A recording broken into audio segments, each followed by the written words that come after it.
We have all heard the real estate saying, it's a seller's market, or the buyer's in control. But which one is it today? As a buyer or seller in today's housing market, have you wondered who determines the market? Hi, we're John and Claire.Hickey of Engel and Voelkers Real Estate. Seems like not a day goes by when we don't read or hear headlines on the housing market, whether it's regarding mortgage rates, housing prices, or inventory.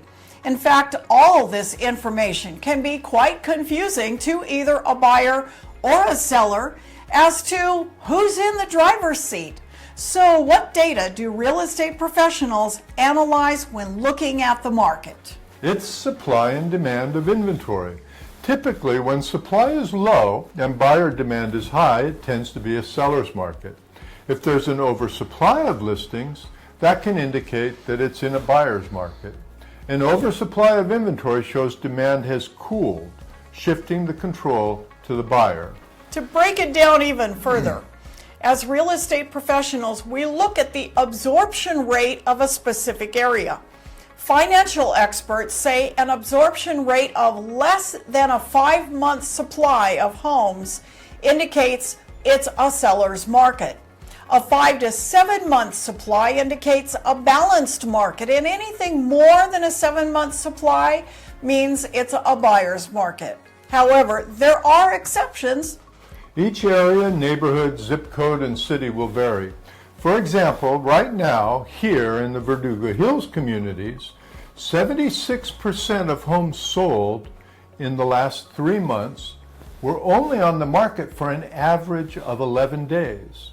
If it's on the market in this area for between 30 to 45 days, it's a sign that the home is probably priced too high.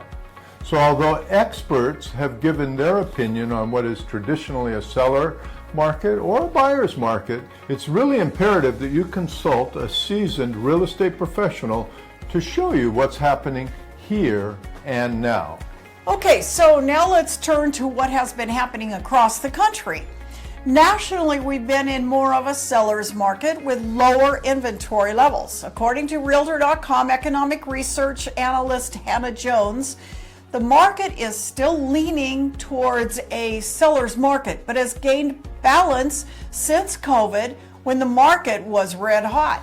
The last true buyer's market was in 2012 when housing inventory was a little over 7 months, meaning it's been 12 years since supply outweighed demand. Of course, this market is not a slam dunk for sellers. It's also challenging to be a seller.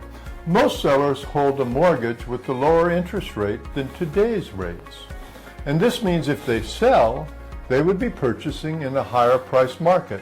So although it's more favorable to be a seller in today's market, sellers, once they close escrow, turn into buyers and face the same higher rates and home prices as the people who bought their home. In fact, experts say this market feels more like a limbo market, where both the buyer and the seller feel conflicted about the overall economy. But either way, don't give up, since owning real estate is still the #1 way to build your net worth over time. So if you'd like more information on the current inventory in your neighborhood, home prices, days on market, please reach out to us. We can help you prepare your home to go to market and get the best possible return on your investment. With nearly 4 decades of experience in local residential real estate, we're John and Claire.Hickey of Engel and Voelkers, and we love guiding you home. We'll see you on the next video.